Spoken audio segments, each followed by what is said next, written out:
नमस्ते अनि स्वागत छ मेरो युट्युब च्यानलमा। उपस्थित भएको छु म श्री प्रसाद। नेपाली शेयर बजारसित सम्बन्धित विभिन्न आइपिओ, एफपिओ र राइट शेयरसित सम्बन्धित विभिन्न नयाँ जानकारी दिने उद्देश्यले आज अर्को भिडियो लिएर आएको छु। आशा छ तपाईलाई काम लाग्नेछ।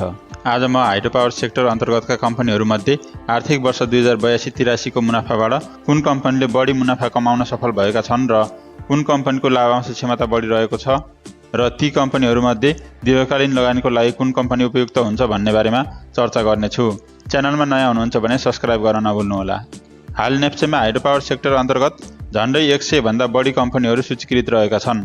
तीमध्ये 26 वटा कम्पनीहरूको प्रति शेयर आम्दानी ऋणात्मक देखिन्छ भने धेरैजसो हाइड्रो पावर कम्पनीहरूले गत वर्षको तुलनामा मुनाफा वृद्धि गर्न सफल भएका छन्। जलस्रोतको धनी देश नेपालमा जलविद्युतको अथाह सम्भावना भएको देश हो।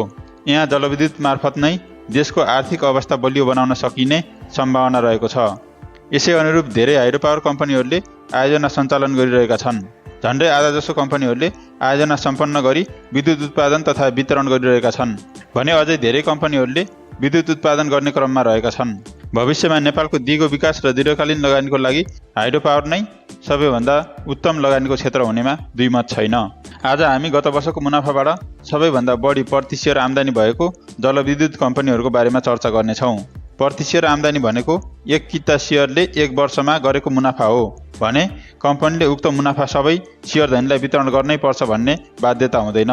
कम्पनीको अन्य खर्च तथा आगामी नयाँ लगानी तथा अन्य संरचना निर्माणमा खर्च गर्नको लागि पनि छुट्याउन सक्छ।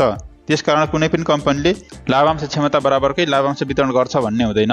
हाइड्रो पावर सेक्टर अन्तर्गत सबैभन्दा बढी प्रति शेयर आम्दानी भएको पहिलो कम्पनी रहेको छ साहस ऊर्जा लिमिटेड।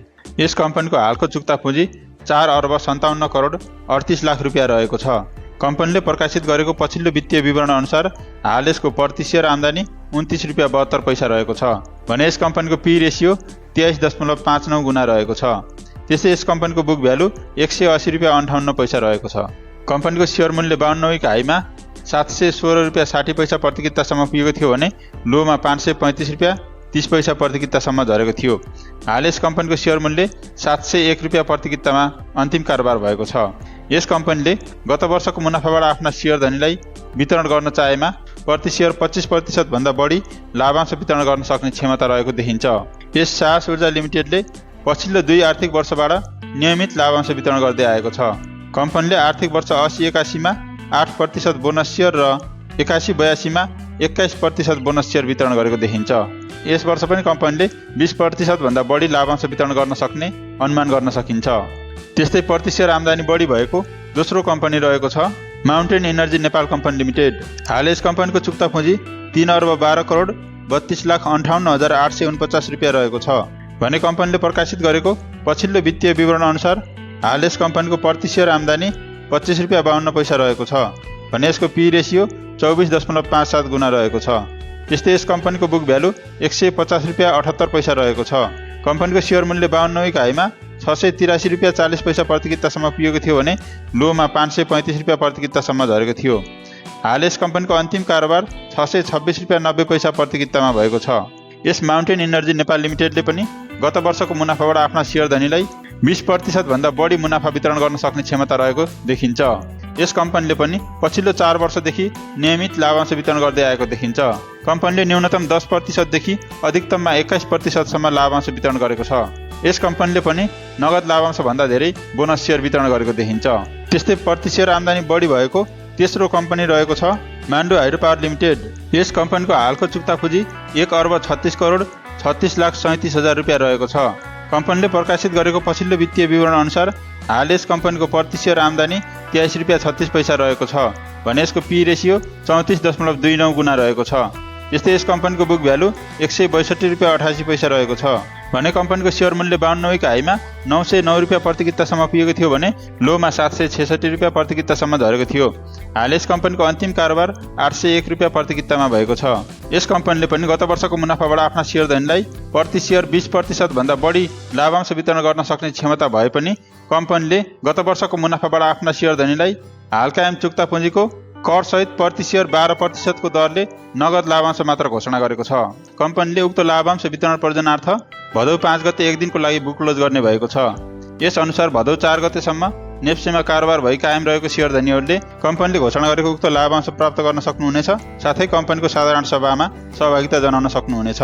यस मान्डो हाइड्रो पावर कम्पनीले पछिल्लो 4 वर्षदेखि नियमित लाभांश वितरण गर्दै आएको छ। यस कम्पनीले भने बोनस सेयर भन्दा नगद लाभांश बढी वितरण गरेको देखिन्छ। त्यस्तै प्रति सेयर आम्दानी बढी भएको चौथो जलविद्युत कम्पनी रहेको छ राधि विद्युत कम्पनी लिमिटेड।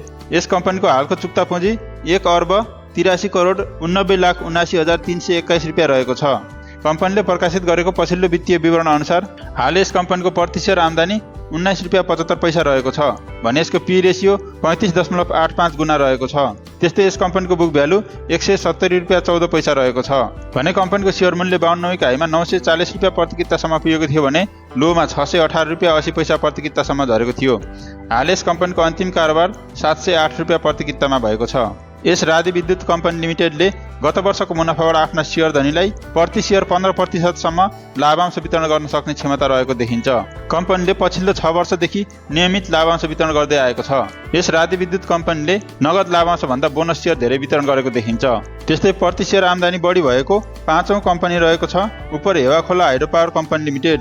यस कम्पनीको हालको चुक्ता पुँजी 57 करोड 50 लाख रुपियाँ रहेको छ भने कम्पनीले प्रकाशित गरेको पछिल्लो वित्तीय विवरण अनुसार हाल यस कम्पनीको प्रति सेयर आम्दानी 18 रुपियाँ 91 पैसा रहेको छ भने यसको पी रेसियो 32.26 गुणा रहेको छ। त्यस्तै यस कम्पनीको बुक भ्यालु 119 रुपियाँ 79 पैसा रहेको छ भने कम्पनीको सेयर मूल्य 52 हाईमा 692 रुपियाँ 60 पैसा प्रति कितासम्म पुगेको थियो भने लोमा 521 रुपियाँ प्रति कितासम्म झरेको थियो। हाल यस कम्पनीको अन्तिम कारोबार 610 रुपियाँ प्रति कितामा भएको छ। यस कम्पनीले पनि गत वर्षको मुनाफाबाट आफ्ना सेयर धनीलाई प्रति सेयर 15% भन्दा बढी लाभांश वितरण गर्न सक्ने क्षमता रहेको देखिन्छ। यस कम्पनीले भने आर्थिक वर्ष 2081-82 मा एक पटक मात्र लाभांश वितरण गरेको देखिन्छ। गत वर्ष यस कम्पनीले 15% बोनस सेयर वितरण गरेको थियो। त्यसकारण यस वर्ष पनि 15% सम्म लाभांश वितरण गर्न सक्ने सम्भावना देखिन्छ। त्यस्तै हाइड्रो पावर सेक्टर अन्तर्गत गत वर्ष 15% भन्दा बढी प्रति सेयर आम्दानी भएको कम्पनीहरूमा super Khudi hydro power company limited पनि रहेको छ। यसको प्रति सेयर आम्दानी 19 रुपियाँ 10 पैसा रहेको छ भने यसको अन्तिम कारोबार 808 रुपियाँ प्रति कितामा भएको छ।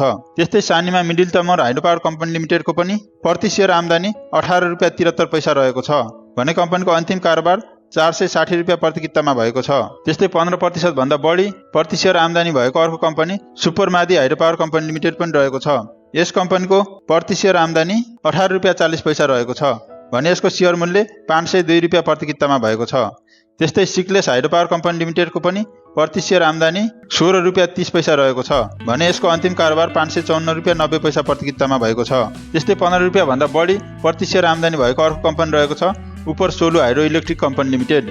यस कम्पनीको हालको प्रति सेयर आम्दानी 15 रुपियाँ 46 पैसा रहेको छ। त्यस्तै अफी पावर कम्पनी लिमिटेडको पनि प्रति सेयर आम्दानी 15 रुपियाँ 6 पैसा रहेको छ। त्यस्तै धेरै पहिलादेखि नियमित र आकर्षक लाभांश वितरण गर्दै आएको र दीर्घकालीन लगानीको लागि उपयुक्त मान्न सकिने Chilime hydro power company limited जसको प्रति सेयर आम्दानी 7 रुपियाँ 59 पैसा रहेको छ। त्यस्तै सानीमाई हाइड्रो पावर कम्पनी लिमिटेड यसको प्रति सेयर आम्दानी 7 रुपियाँ 85 पैसा रहेको छ। त्यस्तै बुटोल पावर कम्पनी लिमिटेड जसको प्रति सेयर आम्दानी 9 रुपियाँ 84 पैसा रहेको छ।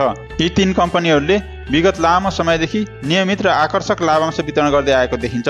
त्यसकारण यी कम्पनी पनि दीर्घकालीन लगानीको लागि उपयुक्त मान्न सकिन्छ। यसदेखि बाहेक प्रति सेयर आम्दानी र बुक भ्यालु बढी भएको कम्पनीमा लगानी गर्नुभयो भने अबको केही समयमै कम्पनीहरूले घोषणा गर्ने लाभांश प्राप्त गर्न सक्नुहुनेछ। शेयर बजार जोखिमको क्षेत्र हो। यस भिडियोको आधारमा शेयर कारोबार नगर्नुहोला।